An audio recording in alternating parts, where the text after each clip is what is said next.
না। আমি বলি দিয়ে হোক তারপরে আদায় করে নেবই, আমি আদায় করে ছাড়বই। সরকারি ভাই বোনেরা মনে রাখবেন, আপনার হাতের উপর আমাদের অর্থ সেকশন ভেঙে দিন। লাইন করে বলুন আপনারা সিস্টেমের মেরুদণ্ড, তার মানে কি বুঝেন? লাইন আপনাদের হাতে, বিদ্যুৎ চলবে কি চলবে না সেটা সিদ্ধান্ত এখন লেভেলের হাতে।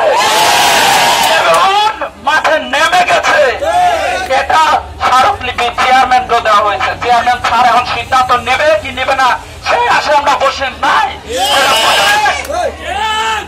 এটা মনে রাখবেন, গত আন্দোলনে লেভেলন বাইরের একজন মারা গেছিল, সেটা কি মনে আছে? এবার কি আমি 10টা দিন দিতে পারবো না? প্রয়োজনে আমার জীবন আমি দিয়ে দিলাম।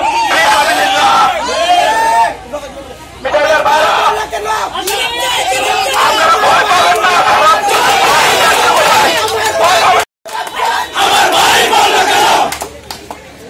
বৈষম্যতা প্রধানমন্ত্রী করে দেয় নাই, বৈষম্যতা মন্ত্রী করে দেয়, বৈষম্যতা লাগে আমাদের নামিয়ে ছাড়বো।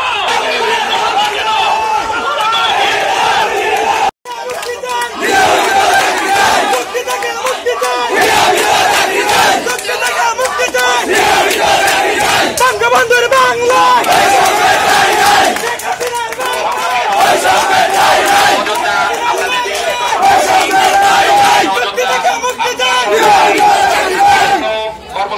শান্তিপূর্ণ কর্মসূচি আপনারা বিরোধীহীনভাবে চালিয়ে যান, যতদিন না আপনাদের অভিন্ন সার্ভিস কোড, আপনাদের বৈষম্য দূর না হয়।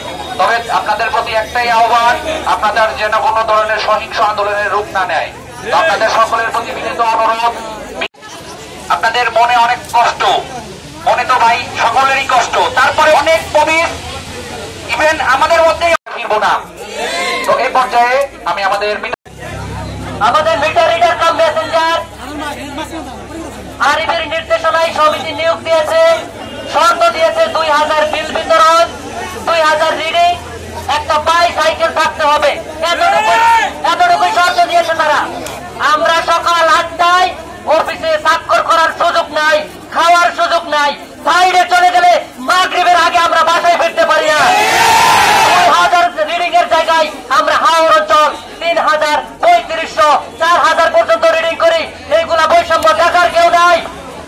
আরবি আমাদের সাথে বহু দ্বৈত নীতির স্বীকার করেছে, আমরা তাদের দুর্নীতি দ্বৈত নীতি অনেকগুলা তুলে ধরেছি। আজকে তাদের কর্তৃক আমরা বঞ্চনার শিকার হয়েছি, সে সম্পর্কে দুই একটা কথা বলতে চাই। আজকে দুঃখ ভরা কান্ত হৃদয়ে আমি একটা কথা স্মরণ করতে চাই। 2019 সালে, 20 সালের দিকে, 22 সালে যখন করোনা ভাইরাসের মহামারী চলতেছিল, করোনা ভাইরাস চলতেছিল, আরবি থেকে পল্লী বিদ্যুৎ আইন বোর্ড স্বাক্ষরিত কয়েকটা মাস্ক দেওয়া হয়েছিল। আমার আজকে দুঃখ ভরা কান্ত হৃদয়ে আমি এই ঘটনাটি স্মরণ করছি। আমাদের একজন মিটার রিডার কাম মেসেঞ্জার ভাই যখন সদর অফিসে একটা মাস্ক দেওয়ার জন্য এসেছিল, তারা বলেছিল যে আরবি থেকে তাদের মাস্ক দেওয়া হয় নাই। চোখের পানি বের হয়ে গেছিল আমার। একটা মাস্ক ওই আরবিতে তার দাদা বাবুরা বসে থাকে এসি রুমে, তাদেরকে করোনার সংস্পর্শে আসতে হয় না। আর আমরা মিটার রিডার কাম মেসেঞ্জার দিনে 200 গ্রাহকের মিটার দেখতে হয়। 200 গ্রাহক মানে তাদের 200 পরিবার মানে 400 মানুষের সংস্পর্শে আসতে হয়। আমরা করোনার ঝুঁকি মোকাবেলার ভয় না করে আমরা সাইডে কাজ করেছি, অথচ ওই দাদা বাবুরা বলে দিয়েছে আমাদের জন্য মাছ বরাদ্দ নাই, মাছ বরাদ্দ আছে ওই এসি রুমে বসে থাকা দাদা বাবুদের।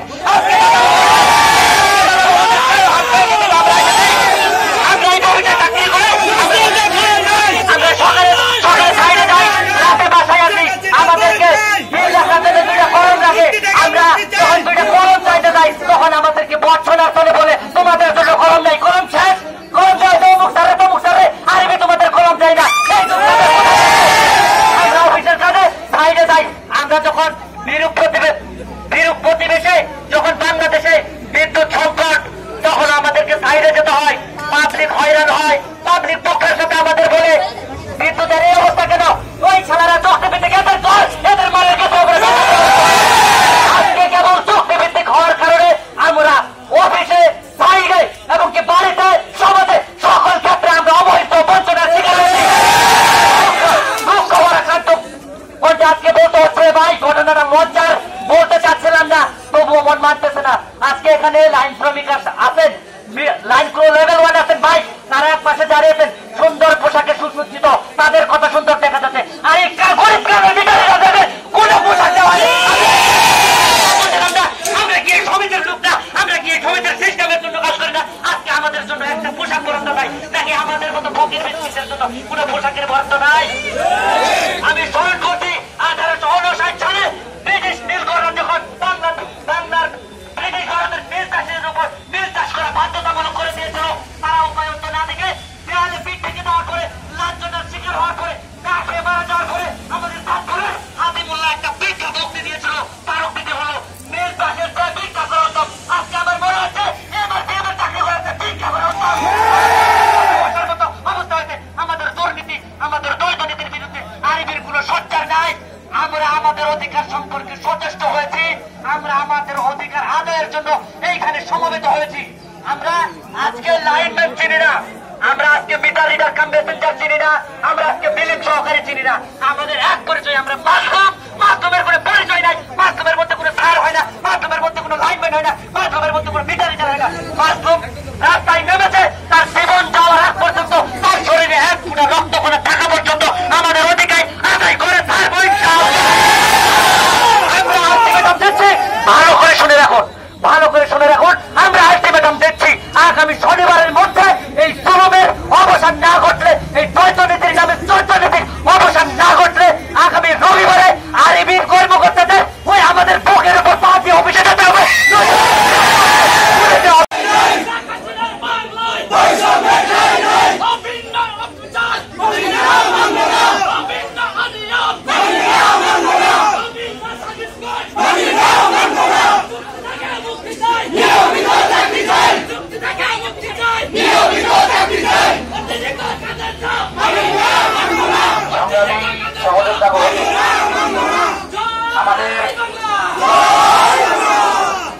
দপ্তর থেকে এনএসআই, ডিজিএফআই এছাড়া আরো এসপি স্যারের পক্ষ থেকে এখানে আমাদের চলে যাবে। তো আমাদের যৌক্তিক দাবি, আমরা যে বৈষম্যের শিকার, এটা আমরা এদিকে কর্মসংস্থান নাই, ওইদিকেই ঢুকছে। এখন কথা হয়েছে আমাদের বলেন যে আপনার এদিকে ঢুকছেন, আপনার যদি অন্য চাকরি পান চান না। হ্যাঁ, আপনারা অন্য চাকরি পাইলাম, চলে গেলাম, এরপরটা কি খালি থাকবে?